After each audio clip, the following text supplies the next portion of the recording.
नमस्कार दोस्तों, राजेंद्र सर ने आपके लिए ये वीडियो आसान भाषा में बनाया है। इनके चैनल को सब्सक्राइब और लाइक भी करें। आज हम हिंदी साहित्य के एक ऐसे लेखक की बात करने वाले हैं जिनकी एक बात मुझे हमेशा सोचने पर मजबूर करती है।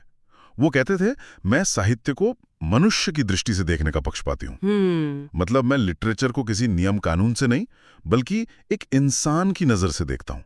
और ये लेखक हैं आचार्य हजारी प्रसाद द्विवेदी। हमारे पास उनके जीवन और उनके काम से जुड़ी कुछ बेहतरीन सामग्रियां हैं, लेकिन आज हम खास तौर पर उनके एक निबंध पर गहराई से बात करेंगे। शिरीष के फूल। हाँ, शिरीष के फूल। कमाल की बात यह है कि इस निबंध का हीरो कोई इंसान नहीं बल्कि एक पेड़ है। और हम ये समझने की कोशिश करेंगे कि कैसे द्विवेदी जी एक साधारण से फूल के जरिए हमें जिंदगी, समाज और कला का सबसे बड़ा फलसफा समझा देते हैं। और ये सोचना भी कितना दिलचस्प है कि द्विवेदी जी के लिए साहित्य सिर्फ लिखने पढ़ने की चीज नहीं थी।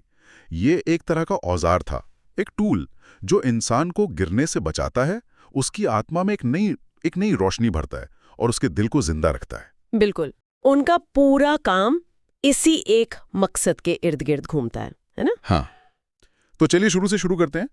कौन थे आचार्य हजारी प्रसाद द्विवेदी? उनका जन्म हुआ 1907 में उत्तर प्रदेश का बलिया जिला, और वहां एक छोटा सा गांव आरथ दुबे का छपरा। उन्होंने बाणभट्ट की आत्मकथा और पुनर्नवा जैसे कालजयी उपन्यास लिखे। अशोक के फूल और कुटज जैसे शानदार निबंध दिए। और पुरस्कार भी तो कितने मिले, आलोक पर्व के लिए साहित्य अकादमी। हाँ, और भारत सरकार से पद्म भूषण भी। लेकिन ये तो सब तथ्य हुए। उनके लेखन में ऐसा क्या खास था जो उन्हें आज भी इतना प्रासंगिक बनाए हुए? मेरे ख्याल से उनकी सबसे बड़ी ताकत नहीं, मैं कहूंगी कि उनकी सबसे बड़ी जो खासियत थी वो उनका ज्ञान था। अच्छा। और उस ज्ञान को पचाकर उसे सहज बना देने की कला। सहज बना देने की कला। हाँ, वो सिर्फ हिंदी के ही नहीं बल्कि संस्कृत, प्राकृत, अपभ्रंश कई भाषाओं के विद्वान थे। इतिहास, दर्शन, धर्म, ऐसा कोई विषय नहीं था जिसमें उनकी गहरी पकड़ ना हो। लेकिन ये ज्ञान उन पर बोझ नहीं था। अच्छा। उनके लेखन में एक अद्भुत संगम मिलता है। एक तरफ कबीर जैसा फक्कड़पन जो समाज की कुरीतियों पर सीधी चोट करता है। बिल्कुल। और दूसरी तरफ रविंद्रनाथ टैगोर जैसी कोमल संवेदनशीलता, और तीसरी तरफ तुलसीदास जैसा शास्त्रीय संयम। वाह, ये तीनों गुण एक ही लेखक में मिलना तो लगभग असंभव है ना? कबीर का अक्खड़पन और रविंद्रनाथ की कोमलता, ये तो दो अलग अलग ध्रुव लगते हैं। बिल्कुल, और यही उनकी खासियत थी। वो ये मानते थे कि भारत की जो संस्कृति है वो किसी एक जाति या धर्म की देन नहीं है। ये तो हजारों सालों से यहाँ जो अलग अलग जातियां आईं, सभ्यताएं आईं, उनके सबसे अच्छे तत्वों के मिलने से बनी है। जैसे अलग अलग नदियां आकर एक समंदर में मिल जाती हैं। क्या खूब कहा, बिल्कुल वैसे ही। इसीलिए उनके लेखन का जो मूल स्वर है वो किसी एक विचारधारा से नहीं बल्कि विराट मानवतावाद से जुड़ा है। वो हर चीज को इंसानियत की कसौटी पर कसते थे। और आपके इस विराट मानवतावाद को समझने का सबसे अच्छा तरीका शायद उनके निबंधों से होकर गुजरता है। बिल्कुल। खासकर शिरीष के फूल से। मुझे तो ये बात ही कमाल की लगती है कि इस निबंध का हीरो कोई राजा रानी या कोई महान इंसान नहीं बल्कि एक पेड़ है। एक पेड़ है, शिरीष।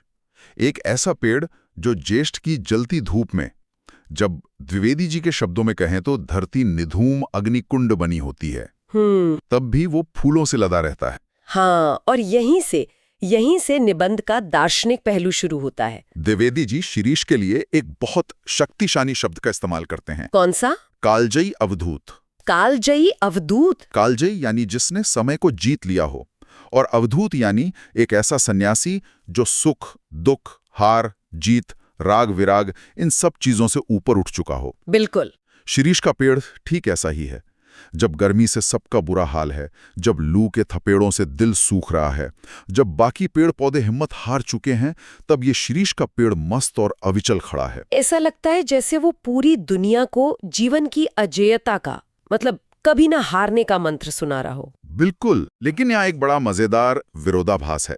द्विवेदी जी बताते हैं कि संस्कृत साहित्य में खासकर कालिदास ने शिरीष के फूल को बहुत ही कोमल, बहुत नाजुक माना है। इतना नाजुक कि वो सिर्फ भंवरों के पैरों का दबाव सह सकता है, पक्षियों पर तो बिल्कुल भी नहीं। वो श्लोक भी तो है। हाँ, पदम सहेत भ्रमरस्य पेलवम शिरीष पुष्पम न पुनः पत्रिणाम। तो एक तरफ इतनी कोमलता और दूसरी तरफ इतनी कठोरता। कि वो आग उगलती गर्मी भी झेल जाए। हाँ, ये कैसे मुमकिन है? ये एक शानदार सवाल है और द्विवेदी जी इसी सवाल की परतों को खोलते हैं। वो कहते हैं कि ये एक भूल है कि शिरीष का सब कुछ कोमल है। अच्छा। उसके फूल भले ही नाजुक हों, लेकिन उसके फल बहुत मजबूत होते हैं। इतने मजबूत कि जब पेड़ पर नए फूल और पत्ते आ जाते हैं तब भी ये पुराने फल अपनी जगह नहीं छोड़ते। मतलब वो डालियों से चिपके रहते हैं जब तक कि नए पत्ते और फल मिलकर उन्हें धक्का देकर बाहर न कर दें। अच्छा, तो ये पुराने फल आसानी से अपनी जगह खाली नहीं करते? बिल्कुल नहीं। और यही द्विवेदी जी एक मास्टर स्ट्रोक खेलते हैं। वो इस प्राकृतिक घटना को एक सामाजिक और राजनीतिक प्रतीक में बदल देते हैं। कैसे? वो कहते हैं कि वसंत में जब सारी दुनिया नए रंगों और खुशबुओं से भर जाती है, तब ये शिरीष के पुराने फल बुरी तरह खड़खड़ाते रहते हैं। ये फल ठीक उन नेताओं, उन अधिकारियों या उन व्यवस्थाओं की तरह हैं जो समय के बदलाव को नहीं पहचानते। वो अपनी कुर्सी, अपनी ताकत से तब तक चिपके रहते हैं जब तक कि नई पीढ़ी, नए विचार उन्हें जबरदस्ती क्या कर बाहर नहीं कर देते। हाँ, धकिया कर बाहर नहीं कर देते। वाह, मतलब एक पेड़ के फलों से समाज की इतनी बड़ी सच्चाई बता दी। द्विवेदी जी की वो एक लाइन है ना, जमे के मरे। क्या लाइन है! बहुत गहरी लाइन है। सुनने में कठोर लगती है पर है 100% सच। तो ये सिर्फ प्रकृति का नियम नहीं बल्कि समाज और राजनीति का भी नियम है। एकदम। द्विवेदी जी हमें याद दिलाते हैं कि बुढ़ापा और मौत, ये दोनों ही इस दुनिया के सबसे बड़े सच हैं। इसे कोई नकार नहीं सकता। सही बात है। वो तुलसीदास को भी याद करती हैं, जिन्होंने कहा था, धरा को प्रमाण यही तुलसी, जो फरा सो झरा, जो बरा सो बुताना। मतलब इस धरती का यही प्रमाण है कि जो फला है वो एक दिन झड़ेगा जरूर, और जो दिया जला है वो बुझेगा जरूर। जीवन का असली सच गति में है, चलते रहने में है, बदलाव में है। जो रुक गया, जो जड़ हो गया, वो एक तरह से मरी गया। बिल्कुल। पेड़ से समाज, और अब समाज से एक सच्चे कवि तक। इस निबंध का दायरा कितना बड़ा है। द्विवेदी जी शिरीष के इसी मस्त, बेपरवाह और सरस स्वभाव में एक महान कवि के गुण कैसे देखते हैं? ये निबंध का एक और बहुत गहरा स्तर है। द्विवेदी जी कहते हैं कि महान कवि या कलाकार वही बन सकता है जिसके अंदर दो चीजें एक साथ हों। दो चीजें? हाँ, एक अनासक्त योगी की स्थिर बुद्धि, अनासक्त योगी, और एक विदग्ध प्रेमी का धड़कता हुआ दिल। अनासक्त योगी और विदग्ध प्रेमी, ये सुनने में तो बिल्कुल उल्टे लगते हैं ना? हाँ, एक योगी जो दुनिया से डिटैच्ड है और एक प्रेमी जो दुनिया में पूरी तरह डूबा हुआ है, ये एक साथ कैसे हो सकता है? यही तो कला का रहस्य है। अनासक्ति या डिटैचमेंट का मतलब पत्थर दिल होना नहीं है। तो फिर क्या है? इसका मतलब है दुनिया की हर भावना को, हर सुख दुख को गहराई से महसूस करना, लेकिन उसमें बह ना जाना, उससे बंध ना जाना। अच्छा, ये कुछ वैसा ही है जैसे एक बेहतरीन पत्रकार। हाँ, बताइए। वो किसी युद्ध के मैदान में होता है, सब कुछ महसूस करता है, लेकिन जब वो अपनी रिपोर्ट लिखता है तो अपनी भावनाओं को कहानी पर हावी नहीं होने देता, एक दूरी बनाए रखता है। क्या बात है, बिल्कुल सही उदाहरण है। द्विवेदी जी कहते हैं कि कालिदास और कबीर इसी श्रेणी के कवि थे। कबीर को तो समझना आसान है, वो तो थे ही मस्त मौला और फक्कड़। लेकिन कालिदास, हाँ, जिनकी रचनाएं सौंदर्य और प्रेम से भरी हैं, वो अनासक्त कैसे हो सकते हैं? द्विवेदी जी का तर्क है कि मेघदूत जैसा काव्य कोई ऐसा व्यक्ति लिख ही नहीं सकता जिसका दिल दुनियादारी के हिसाब किताब में उलझा हो। जो कवि ये सोचने लगे कि मुझे इस कविता से क्या मिलेगा, कितना नाम होगा, कितना पैसा मिलेगा, वो कभी महान रचना नहीं कर सकता। सही है। द्विवेदी जी कहते हैं, जो किए कराए का लेखा जोखा मिलाने में उलझ गया, वो भी क्या कवि है। कालिदास इसीलिए महान थे क्योंकि वो सौंदर्य के बाहरी आवरण को भेद कर उसकी आत्मा तक पहुंच सकते थे, और ये ताकत उन्हें इसी अनासक्ति से मिलती थी। ये तो लिखने पढ़ने वालों के लिए बहुत ऊंचा पैमाना सेट कर दिया उन्होंने। बिल्कुल। मतलब सिर्फ अच्छी भाषा या कहानी गढ़ लेना काफी नहीं है, आपका किरदार, आपकी अपनी शख्सियत भी वैसी होनी चाहिए। हाँ, और वो इस बात को समझाने के लिए एक बहुत ही सुंदर उदाहरण देती हैं। वे कहती हैं कि कालिदास उस अनासक्त किसान की तरह भावरस खींच लेते थे जो निर्दलित ईखदंड से, मतलब पूरी तरह निचोड़े जा चुके गन्ने से भी हर स्थिति में से जीवन का रस निचोड़ सकता है। वो किसी एक भावना का गुलाम नहीं होता। बिल्कुल। और फिर निबंध के आखिर में द्विवेदी जी इस अवधूत यानी शिरीष की तुलना एक और असली अवधूत से करते हैं और यहाँ आकर बात बहुत गहरी और मार्मिक हो जाती है।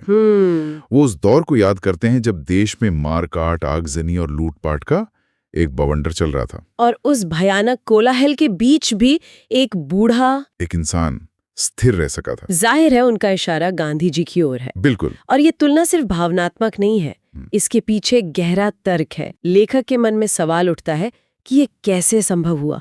कोई इंसान इतनी नफरत और हिंसा के बीच शांत कैसे रह सकता है? और फिर वो खुद ही जवाब देते हैं। हाँ, वो खुद ही जवाब देती है। वो कहती है कि शिरीष का पेड़ बाहरी वायुमंडल से रस खींचकर अंदर से इतना कोमल और बाहर से इतना कठोर बना रहता है। ठीक उसी तरह गांधी जी भी अपने आसपास के वायुमंडल से ही रस खींचकर इतने कोमल और इतने कठोर हो सके थे। हाँ, ये सोचना भी कितना पावरफुल है कि चारों तरफ आग लगी हो और एक इंसान शांत खड़ा है, ठीक उस शिरीष के पेड़ की तरह जो जेठ की दोपहरी में हरा भरा रहता है। हाँ, और ये देह बल पर आत्मबल की विजय थी। Soul force over physical force. बिल्कुल। जैसे शिरीष प्रचंड गर्मी और लू के थपेड़ों के बीच भी सरस बना रहता है, वैसे ही गांधी जी हिंसा और नफरत के बवंडर के बीच भी स्थिर और शांत रह सकें।